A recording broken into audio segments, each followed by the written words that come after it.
स्वागत है आपका अपने YouTube चैनल झार एडुकेयर में।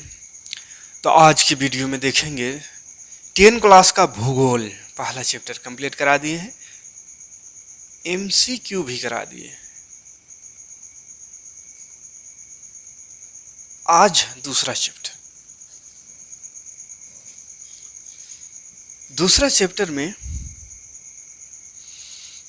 को आज समझ लेते हैं, उसके बाद इसका MCQ क्वेश्चन सब करेंगे। टर्म 1 के आधार पे पढ़ा रहे हैं, ठीक है। तो पूरे चैप्टर को एक बार समझा दे रहे हैं, उसके बाद फिर क्वेश्चन में आएंगे, ठीक। तो चलिए, सबसे पहले चैप्टर का नाम है वन एवं वन्य जीव संसाधन, ये चैप्टर का नाम है। तो समझते हैं ये क्या है, क्या क्या इसमें पढ़ना है। जैव विविधता, बायोडाइवर्सिटी जिसको अंग्रेजी में कहते हैं। तो ये जैव विविधता क्या होता है? जैव विविधता का अर्थ है आपस में घनिष्ठ रूप से जुड़े हुए तथा परस्पर निर्भर पादपों और जंतुओं में के विविध प्रकार। तो पादप यानी पौधा, जंतु माने जीव जंतु या इंसान भी जंतु में आता है, ठीक है। तो पौधा और जंतुओं का जो आपस में घनिष्ठ रूप से जुड़े हुए, जो आपस में परस्पर निर्भर है। इंसान जानवर पर जानवर, इंसान पर पौधा, पेड़, जंतु पर जंतु, पौधा पर, इस तरह से जो आपस में एक दूसरे पर जो निर्भर है, परस्पर निर्भर है, एक दूसरे पर निर्भर है। तो वैसे जो हमारा पर्यावरण है, इसी को जैव विविधता कहते हैं, ठीक है। तो जैव विविधता का क्या अर्थ है? आपस में घनिष्ठ रूप से जुड़े हुए तथा परस्पर निर्भर, माना आपस में सब जुड़े हुए हैं, जंतु और पेड़ पौधा आपस में सब आपस में जुड़े हुए हैं, और इन दोनों के बीच में एक परस्पर संबंध है। तो जीवों का अलग अलग प्रकार, पौधों का अलग अलग प्रकार, आपस में जो मिलजुल के रह रहे हैं, आपस में जो है वो सारे मिलजुल कर ही जैव विविधता कहलाता है। सभी इन्हीं को जैव विविधता करते हैं, ठीक है। अच्छा, आगे बढ़ेंगे तो प्राकृतिक वनस्पति क्या है? तो प्राकृतिक वनस्पति का अर्थ है क्या? प्राकृतिक रूप से स्वयं उगने व पनपने वाले पादप समूह, वन, घास, भूमि आदि इसके प्रकार हैं। प्राकृतिक वनस्पति जो प्राकृतिक रूप से स्वयं, जिसको इंसान ने नहीं लगाया है, अपने आप वैसे पेड़ पौधे, जंगल, घास फूस जो अपने आप हुआ है प्राकृतिक रूप से, उसी को प्राकृतिक वनस्पति कहते हैं। इसे अक्षत वनस्पति के रूप में भी जाना जाता है। कौन सा वनस्पति? याद रखिएगा, अक्षत वनस्पति। अगला है स्वदेशी वनस्पति प्रजातियां। क्या है? स्वदेशी वनस्पति प्रजातियां। तो देखिए, एकदम छोटा छोटा चीज और बड़ा से बड़ा चीज, सभी चीजों को एकदम बारीकी से समझाएंगे टॉपिक वाइज। क्योंकि टर्म 1 जो एग्जाम है उसमें इसी तरह क्वेश्चन आएगा, छोटा छोटा इस तरह से, एक लाइन दो लाइन में लिखना है, ठीक है। तो उसी हिसाब से यहाँ पे नोट्स तैयार किया गया है।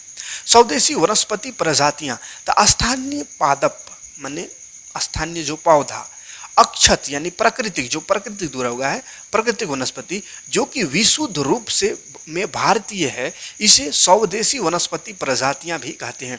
तो भारत में जो स्थानीय पादप, पेड़ पौधा, जंतु, ये सब जो भारतीय जीव जंतु, भारतीय पौधा, भारत के ही मूल रूप से वो भारत का ही है, तो उसको स्वदेशी वनस्पति, स्वदेशी मतलब अपना देश का, ठीक है। पारितंत्र यानी पारिस्थितिक तंत्र भी इसको कहते हैं। तो ये क्या होता है? पारितंत्र या पारिस्थितिक तंत्र। इसका PDF आपको एप्लीकेशन में मिल जाएगा। एप्लीकेशन का काम हो गया है ना, और भी बेहतर काम उसमें हो रहा है, लेकिन अभी फिलहाल काम चलाने इतना काम हो गया है। PDF डाउनलोड का भी ऑप्शन दे दिए हैं, फ्री ऑफ कॉस्ट। अभी मजा ले लीजिए, फ्री ऑफ कॉस्ट जितना मजा लेना है अभी डाउनलोड सब कुछ का फ्री ऑफ कॉस्ट मजा लीजिए, है ना। उसके बाद फिर बाद में हो सकता है पैसा लगने लगे, लेकिन अभी फ्री ऑफ कॉस्ट दे रहे हैं, तो लूट लो ज्ञान, है ना। हर जगह से, एप्लीकेशन से, यूट्यूब से, हर जगह मिल रहा है, ले लो, ठीक है। तो पहला चैप्टर भी अपलोड नहीं किया है, क्वेश्चन आंसर पर अपलोड नहीं किया, एक साथ दोनों को अपलोड अप कर देंगे, ठीक। किसी क्षेत्र, वहाँ किसमें, झार एडुकेयर एप्लीकेशन जाइए, कहाँ, प्ले स्टोर में, ठीक है। किसी क्षेत्र में पादप और जंतु अपने भौतिक पर्यावरण में एक दूसरे पर निर्भर व परस्पर जुड़े हुए हैं। अपने जो पर्यावरण है अपना, उसमें जीव जंतु, पेड़ पौधा आपस में जुड़ा हुआ है, वही तो पारिस्थितिक तंत्र या पारितंत्र है। जैव विविधता जो अलग अलग जीव जुड़ा हुआ है, जैव विविधता वो होगा, है ना। यही एक पारिस्थितिक तंत्र बनाता है, मतलब सब आपस में जुड़ करके एक पारिस्थितिक तंत्र बनाता है। मानव भी इस तंत्र का एक प्रमुख भाग है, ठीक है, इंसान भी है। वन्य जीवन क्या है? तो वन जीव जो कि अपने प्राकृतिक पर्यावरण में रहते हैं, अपने प्राकृतिक पर्यावरण में रहते हैं, वन्य जीव, उसी को वन्य जीवन कहते हैं, ठीक है। फ्लोरा और फौना, ये एक देखिए थोड़ा अलग टाइप का। फ्लोरा और फौना ये क्या है? फ्लोरा किसी क्षेत्र या काल विशेष के पादप, किसी क्षेत्र या किसी काल का विशेष पौधा, स्पेशल पौधा जो कि किसी फिक्स क्षेत्र में ही होता है और जगह नहीं पाया जाएगा, या किसी काल में होता है, किसी काल में होगा और फिर हमेशा नहीं मिलता, मतलब समय में किसी निश्चित अवधि में, समय अवधि, ठीक, उसको फ्लोरा कहते हैं। और फाउना का है तो जंतुओं की प्रजातियों को फाउना कहते हैं। भारत में वनस्पति जात और प्राणी जात, भारत में देखते हैं वनस्पति जात और प्राणी जात। भारत अपने वनस्पति जात को फ्लोरा कहेंगे में अति समृद्ध है, माने बहुत ज्यादा वनस्पति भारत में पाया जाता है। भारत में लगभग 47,000 पादप प्रजातियां तथा लगभग 15,000 पुष्प प्रजातियां स्थानिक यानी स्वदेशी है।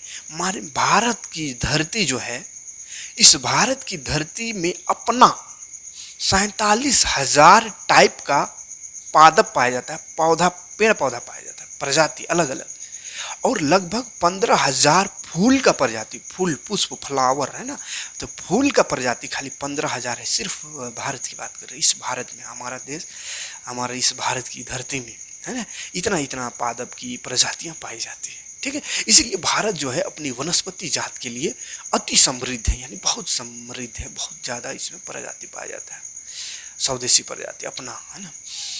भारत अपने प्राणी जात फाउना में भी अति समृद्ध है, यानी जंतु के लिए भी, ऐसा नहीं कि खाली पेड़ पौधा, जंतु भी भारत में बहुत ज़्यादा पाया जाता है। जहाँ पे देखिए 81,000 से अधिक प्राणी यानी जंतु प्रजाति है, जंतुओं की प्रजाति 81,000 से ज़्यादा है, अलग अलग जंतु, ठीक है।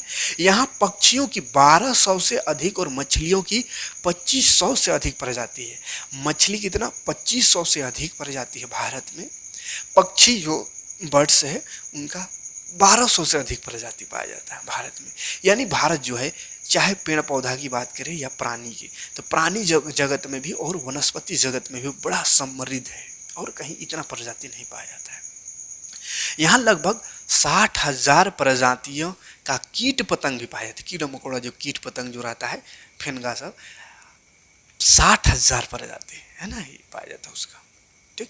आगे देखेंगे भारत में लुप्त प्राय प्रजातियों जो नाजुक अवस्था में है, प्रजातियां जो नाजुक, यानी भारत में इतना वनस्पति प्राणी और वनस्पति दोनों का समृद्ध भारत है, लेकिन इसी भारत में बहुत सारे ऐसे जीव जंतु पेड़ पौधे जो कि नाजुक अवस्था में, मतलब खत्म होने के कागार में है, लगभग खत्म विलुप्त होने के कागार में है।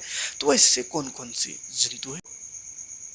जैसे चीता, चीता एकदम विलुप्त होने के कागार में, खत्म होने, तो चीता खत्म होने के कागार पे।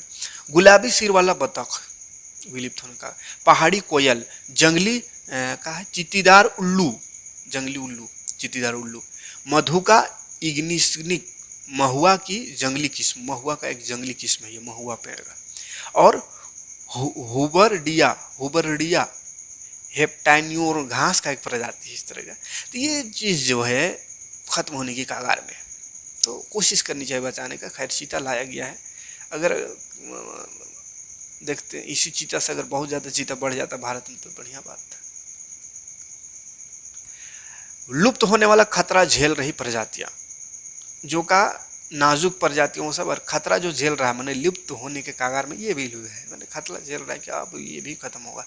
तो भारत में बड़े प्राणियों में से स्तनधारियों की 79 प्रजातियां जो है, और पक्षियों की 44 प्रजातियां, सरीसृप माने रेंगने वाला 15 जातियां, और स्थलचरों की 3 जातियां, स्थल माने जमीन में 3 जातियां लुप्त होने की कागार, लुप्त होने की खतरा झेल रही है, मतलब ये सब जो है खत्म होने की कागार। बदले बताइए स्तनधारी जो अपने बच्चे को दूध पिलाता था, ऐसा जंतु का 79 जाति जो है खतरे में है।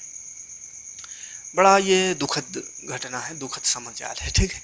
पक्षियों की 44 जाति, ऐसे भी आजकल कहाँ पक्षी दिखता है।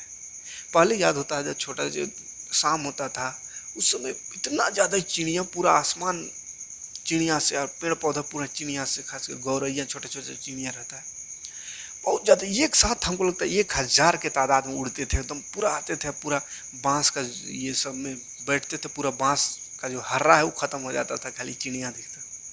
बगुला दिखता था पूरा शाम सुबह इधर से उधर जाते हुए, एकदम पूरा एक साथ झुंड बना के, 100 का तादाद, 50 का तादाद।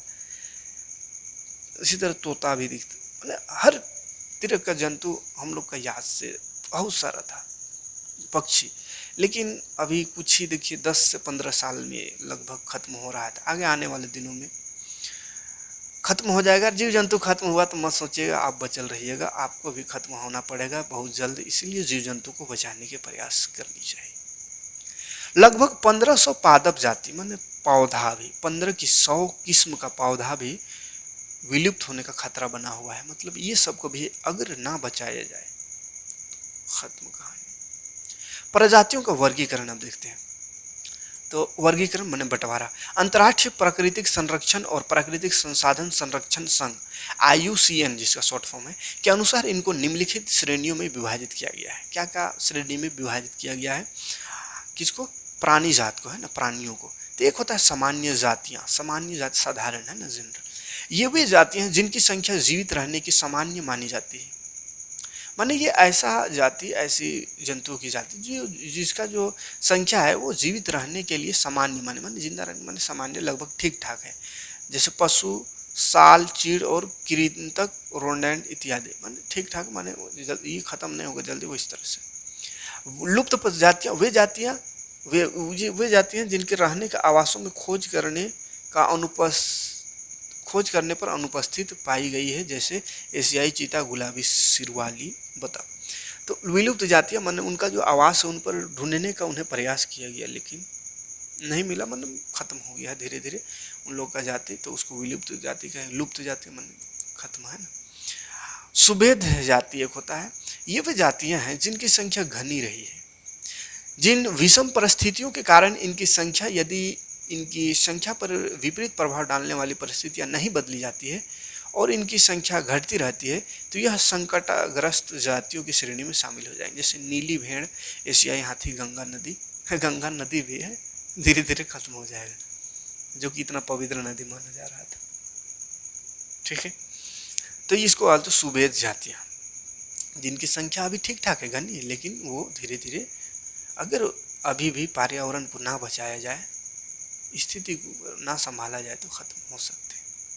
संकटग्रस्त जाति जो एकदम संकट में है, खत्म होने ही वाले हैं, ये वो जातियां जिनकी लुप्त होने की खतरा है, जिन विषम परिस्थितियों के कारण इनकी संख्या कम हुई है। यदि वह जारी रहा तो इन जातियों का जीवित रहना कठिन है।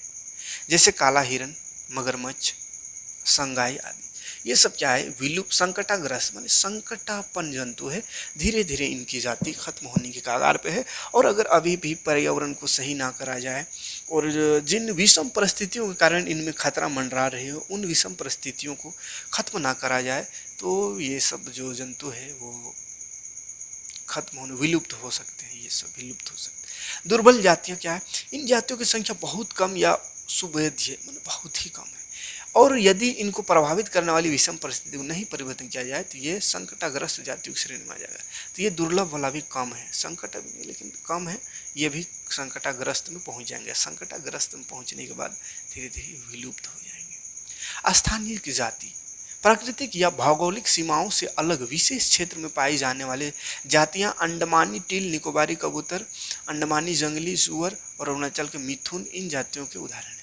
तो स्थानीय जनजाति क्या है? स्थानीय जातियाँ तो प्राकृतिक या भौगोलिक सीमाओं को अलग विशेष क्षेत्र में जो जाति पाई जाती है उसको स्थानीय जाति का। जैसे अंडमान में पाया जाता है अंडमान टील, निकोबार में पाया जाता है कबूतर उस स्पेशल टाइप का, अंडमानी जंगली सूअर स्पेशल टाइप का, अरुणाचल में एक मिथुन ये स्पेशल टाइप का जंतु, ये सब पाए जाते हैं। ठीक है, स्थानीय जो कि और जगह नहीं पाया जाता। आगे बढ़ देखेंगे वनस्पति जात और प्राणी जात के ह्रास के कारण, माने अगर ये जो संकट इनमें पैदा हुई है क्यों हुई है? तो कृषि में विस्तार। भारतीय वन सर्वेक्षण के आंकड़े के अनुसार 1951 से 1980 के बीच 2200 वर्ग किलोमीटर से अधिक के वन क्षेत्र को कृषि भूमि में बदल दिया गया। बताइए, 1951 से 80 तक में 2200 यानी 2500 मतलब 2500 से ज़्यादा वर्ग किलोमीटर से अधिक कृषि जो वन था, जंगल था, उसको कृषि भूमि में बदल दिया गया। इतना बड़ा एरिया का जंगल को खत्म कर दिया गया और उसमें खेती करा जाने लगा। अधिकतर जनजातीय क्षेत्रों, खासकर विशेषकर पूर्वोत्तर और मध्य भारत में स्थानांतरी झूम खेती अथवा स्लैश और बर्न खेती के चलते वनों की कटाई या निम्नीकरण हुआ। और कुछ स्थानीय जनजातीय क्षेत्र जो था, अधिकतर जनजातीय क्षेत्र जो था, ज़्यादातर विशेषकर पूर्वोत्तर और मध्यत्तर भारत में झूम खेती करते थे लोग। यहाँ खेती किए कुछ साल, कुछ दिन, कुछ साल, एक साल मान लिया, फिर चल जाते थे दूसरा जगह, फिर वहाँ का जंगल को काटे, फिर खेती किए, फिर चल के कहीं और। इस तरह से हर जगह जा जा के जंगल को काट काट कर खेती करते थे। इससे बहुत सारे जंगलों को नष्ट कर दिया गया इन जनजातियों के द्वारा। ठीक है, तो यहाँ से भी क्या हुआ, पर्यावरण को बड़ा दिक्कत हुआ। जंगल नहीं रहेगा तो जीव जंतु कहाँ से रहेगा, प्राणी कहाँ से रहेगा। तो प्राणी जात जो है संकटग्रस्त हुए हैं इन सब से। पहला कारण कृषि वाला। दूसरा कारण संवर्धन वृक्षारोपण। जब व्यावसायिक महत्व के किसी एक प्रजाति के पादपों का वृक्षारोपण किया जाता है तो इसे संवर्धन वृक्षारोपण कहते हैं। संवर्धन वृक्षारोपण मतलब व्यावसायिक महत्व के, माने कोई बिजनेस के, व्यावसायिक माने व्यवसाय के लिए जो कोई स्पेशल प्रकार का पौधा, पेड़ को लगाया जाता है पूरा एक जगह और फिर उसको सबको काटा जाता है यूज करने के लिए, तो उसको व्यावसायिक खेती या संवर्धन वृक्षारोपण कहते हैं। तो भारत में कई भागों में संवर्धन वृक्षारोपण किया गया ताकि कुछ चुनिंदा प्रजातियों को बढ़ावा दिया जा सके, इससे अन्य प्रजाति का उन्मूलन हो गया। तो ये पेड़ लगा रहा है ये तो सही है, लेकिन बंजर जमीन में लगाओ या जहाँ पे जंगल नहीं वहाँ पे लगाओ, वहाँ पे लगा कर कमाओ। लेकिन क्या किया गया, जंगल को काट करके कि ये तो झाड़ी है, इससे क्या फायदा है, उल्टा पलटा पौधा है, इससे कुछ लाभ नहीं है। मतलब जिसमें ज़्यादा लाभ नहीं है वैसे जंगल को काट दिया गया और उसमें लगा दिया गया लाभ वाला पौधा। तो लाभ है कह के तो फिर वो बढ़ा और काट दिया गया। तो जंगल को काटा गया, अच्छा पौधा लगाने के लिए काटा गया लेकिन काटा गया। तो जंगल को काटिएगा, वो जो जंगल था पेड़ पौधे जीव जंतु का घर था, जीव जंतु वहाँ पे दिक्कत हुआ उन लोग को, है ना, क्योंकि वहाँ पे काट के अच्छा पौधा लगाया गया, लेकिन वो पौधा तो आपका पैसा दे रहा है, भले ही उपयोगी है, लेकिन जीव जंतु तो वहाँ पे नहीं रह सकते हैं। जीव जंतु तो झाड़ी उड़ी जंगल पूरा खतरनाक वाला जंगल रहेगा, वहीं नहीं रहेगा है।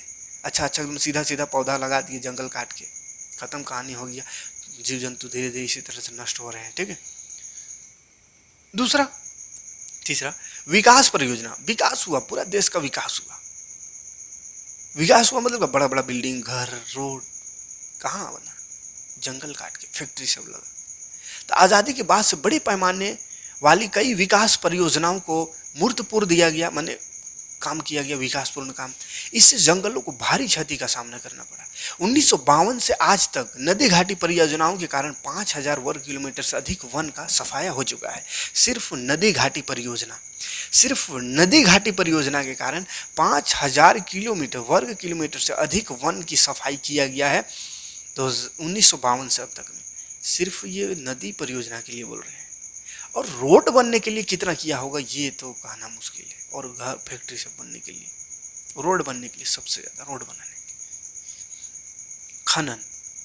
खनन में भी दिक्कत हो रहा है प्राणियों। खनन से कई क्षेत्रों में जैविक विविधता भारी नुकसान पहुंचा है। तो झारखंड में बड़ा इससे दिक्कत हो रहा है। झारखंड में भी इधर कोयला वाला क्षेत्र में तो ठीक है, जंगल वो जा रहा है, लेकिन झारखंड एक ऐसा जगह है जहाँ पे पूरा खनिज, भारत में जितना नहीं पाया जाता, सबसे ज़्यादा खनिज यहीं पाया जाता है, दुनिया भर का सब कुछ यहीं पाया जाता है। लेकिन भी झारखंड गरीबी का क्षेत्र में, गरीबी रेखा से नीचे चलता है। तो झारखंड में सब कुछ है। यूरेनियम भी झारखंड में है। यूरेनियम जिससे आइटम बम बनता है, परमाणु बम बनता है। यूरेनियम बिजली घर में उपयोग होता है। तो वो यूरेनियम जादूगोड़ा का खान। अब यूरेनियम बड़ा खतरनाक रेडिएशन होता है, उसको भी निकाला जा रहा है और उसका अपशिष्ट को यूं ही बहा दिया जा रहा है नदी सब में। अब वहाँ ना वहाँ का पानी पीने योग्य है, ना ज़मीन में फसल होने योग्य है। और वहाँ का जो भी इंसान है, जो वहाँ के गांव हैं बसते हैं, जो भी लोग रहते हैं वो आसपास में, वो सब का सब अपंग है, अपाहिज है। सब किसी न किसी रोग से ग्रसित है। किसी का हाथ टेढ़ा, पैर टेढ़ा, तो किसी का हाथ ही नहीं, किसी का पैर ही नहीं, कोई मुंह से बोल नहीं सकता, कोई लंबाई नहीं बढ़ रहा है, किसी का आँख सही नहीं, किसी का कान सही। इस तरह से मैंने कुछ न कुछ अपंगता वहाँ पे बच्चे पैदा होते हैं कुछ ना कुछ अपंग के साथ। रेडिएशन का मार है, लेकिन सरकार उस पर भी कोई वैसा कार्य नहीं कर रहा है। पैसा खाली देख रहा है, पैसा निकाल रहा है वहाँ से, कचरा का निपटारण भी सही से नहीं कर रहा है। ये स्थिति है। तो खनन बड़ा दिक्कत है, खनन से भी पेड़ पौधा जीव जंतु सभी को। हिमालयन वो यव, ये क्या है?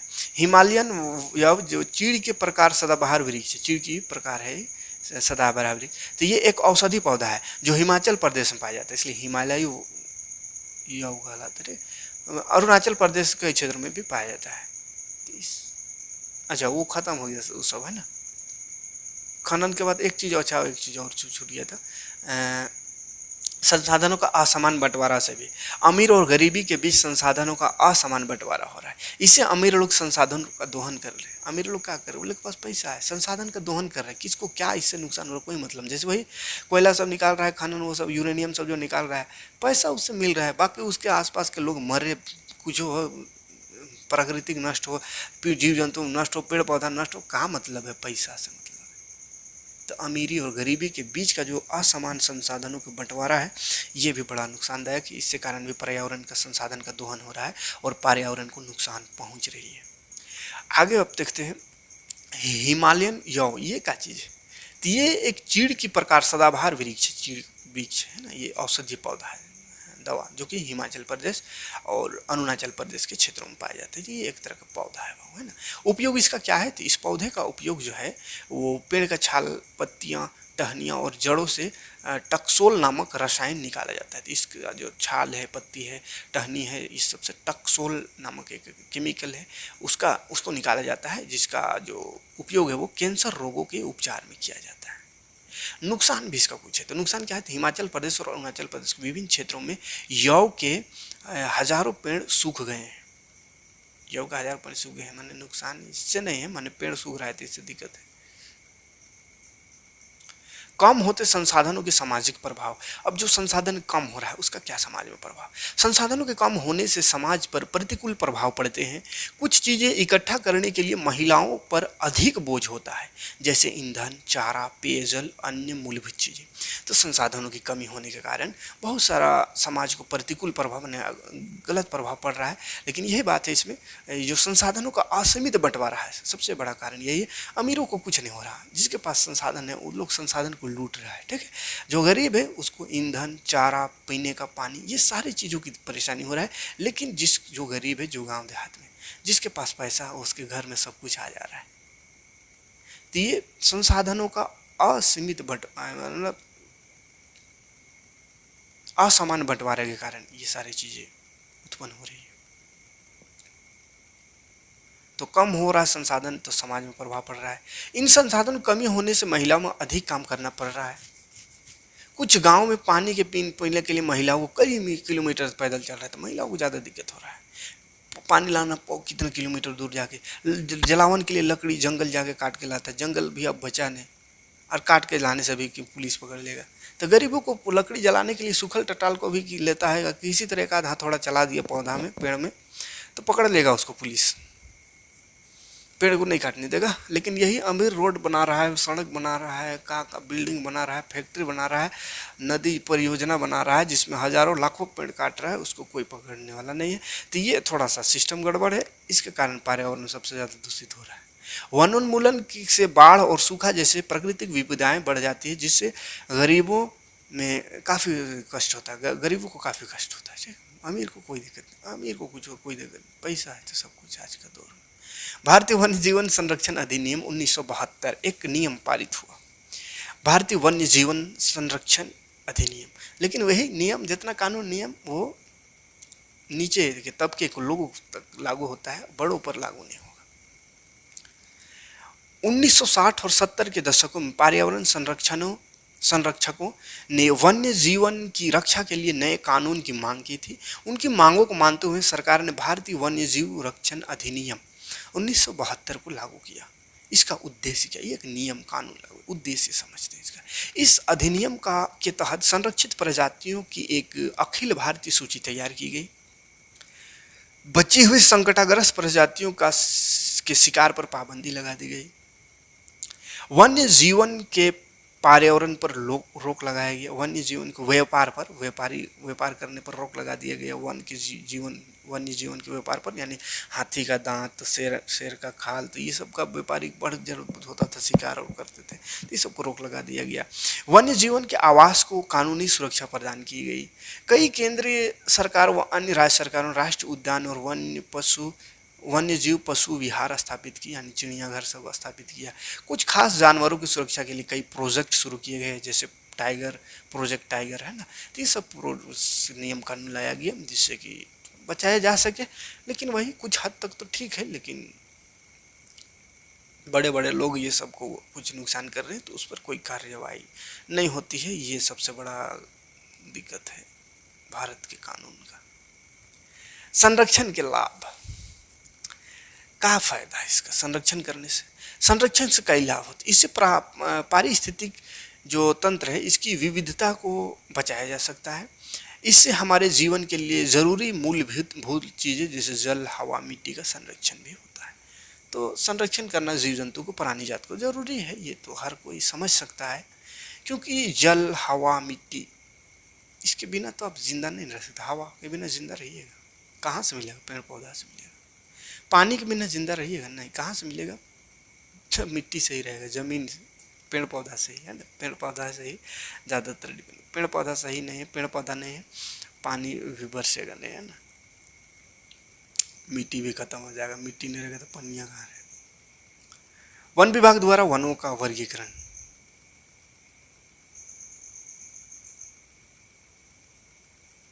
तो पूरे चैप्टर को समझ लेते हैं, ज़्यादा नहीं है। वन विभाग द्वारा जो वन को वर्गीकृत किया गया, बांटा गया, क्या क्या आरक्षित वन एक है। देश में आधे से अधिक वन क्षेत्र आरक्षित वन घोषित किए गए हैं। जहां तक वन और वन्य प्राणियों के संरक्षण की बात है, आरक्षित वनों को सर्वाधिक मूल्यवान माना जाता है। तो आरक्षित वन घोषित किया गया है। ज़्यादातर देश के ज़्यादातर जंगल को आरक्षित, यानी इसमें जो इसका जो पेड़ पौधा जीव जंतु है उसको कोई नुकसान नहीं पहुँचा सकता है ना। इस तरह से आरक्षित वन में सर्वाधिक मूल्यवान माना जाता है, मैंने सबसे मूल्यवान है आरक्षित वन, सबसे एक रक्षित वन है। तो वन विभाग के अनुसार देश के कुल वन क्षेत्र का 1/3 हिस्सा रक्षित वन है। इन वनों को और अधिक नष्ट होने से बचाने के लिए इनकी सुरक्षा की जा रही है। तो रक्षित वन है, तो जो नष्ट हो रहा है उसको बचाने के लिए एक सुरक्षा घेरा दिया गया है इन लोगों को, है ना। अवर्गीकृत वन है, अन्य सभी प्रकार के वन और बंजर भूमि जो सरकार, व्यक्ति या समुदाय के स्वामित्व में होते हैं अवर्गीकृत वन कहे जाते हैं। तो अवर्गीकृत वन तो वो सभी प्रकार का जमीन, बंजर भूमि या जंगल जो सरकार या कोई व्यक्ति या समुदाय के स्वामित्व में, माने उसके हिस्से में, तो उसको आरक्षित वन कहते हैं। ठीक है, अवर्गीकृत वन, इसका वर्गीकरण नहीं है, ये आरक्षित और रक्षित से हट करें, है ना, जिसमें कोई इंसान या कोई समुदाय या कोई सरकार भी स्पेशल अपना दावा कर सकता है कि ये अपना है।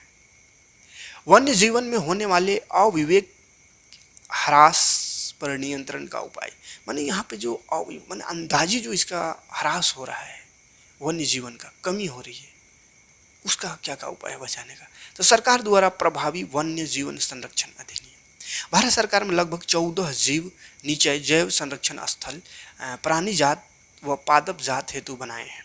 14 को जैव संरक्षण स्थल बनाया है। सन 1992 में भारत सरकार द्वारा कई वनस्पति उद्यानों को वित्तीय एवं तकनीकी सहायता दी गई। बाघ परियोजना, गैंडा परियोजना, ग्रेट इंडिया बस्टन परियोजना तथा कई अन्य इको विकास, पारिस्थितिक विकास यानी कि परियोजनाएं शुरू की गई। ठीक है, तो ये सब परियोजना शुरू करेगी ताकि वनों जंतुओं को बचाया जा सके। 89 को राष्ट्रीय उद्यान और 490 वन्य जीव अभ्यारण्य तथा प्राणी उद्यान बनाए गए हैं। इन सब के अतिरिक्त हम सभी को हमारे प्राकृतिक पारिस्थितिक व्यवस्था के महत्व की हमारी उत्तरजीविता के लिए समझना अति आवश्यक है। तो सरकार अपने अनुसार कदम बढ़ा रहे हैं, लेकिन हम हर इंसान को ये कर्तव्य निभाना पड़ेगा प्रकृति को बचाने का, तभी कुछ हो सकता है। सरकार का नियम बनाने से कुछ नहीं होगा। चिपको आंदोलन एक याद कीजिए, एक आंदोलन हुआ था। ये क्या आंदोलन था? ये कोई सरकार का आंदोलन नहीं था, ये आम इंसान का था। आम पब्लिक चाहे तो कुछ भी कर सकता है। एक पर्यावरण रक्षा का आंदोलन था ये। यह भारत के उत्तराखंड राज्य में किसानों ने वृक्षों की कटाई का विरोध करने के लिए किया था। वृक्ष की कटाई की जा रही थी, पेड़ों की कटाई। किसानों ने वहां का क्या किया, यह आंदोलन तत्कालीन उत्तर प्रदेश की चमेली जिले में सन 1970 में प्रारंभ हुआ। तो ये 1970 में क्या किया था, लोग पेड़ में जाके चिपक गया था। ऐसा पहले हमको काट तब पेड़ काटने देंगे, तो इसीलिए इसका नाम पड़ा चिपको आंदोलन। उत्तर प्रदेश के चमेली जिले शुरू हुआ था, ठीक है। पेड़ में सब जाके चिपक गया था, और एक दो ठो नहीं, ऐसा नहीं कि एक पूरा एरिया का। और लास्ट में वहां पे जो पेड़ काटने आए थे उन लोगों को भागना पड़ा वहां से। तो इस तरह से करके पेड़ों को बचाया था। तो आज भी जरूरत है चिपको आंदोलन करने का। प्रोजेक्ट टाइगर, बाघों को विलुप्त होने से बचाने के लिए प्रोजेक्ट टाइगर 1973 में शुरू किया गया था। बड़ा इंपॉर्टेंट क्वेश्चन यहाँ से हर बार पूछ देता है, प्रोजेक्ट टाइगर कब शुरू किया गया था? 1973, याद रखिए 73 है ना। 20वीं सदी की शुरुआत में बाघों की कुल आबादी 55,000 थी, 20वीं सदी की शुरुआत में, जो 1973 में घटकर मात्र 1800 हो गई। तो बड़ी तादाद में बाघों का शिकार भी किया गया उस समय, ठीक है। इसीलिए भी ऐसा स्थिति है। तो कितना था बाबू? 55,000, सोचिए।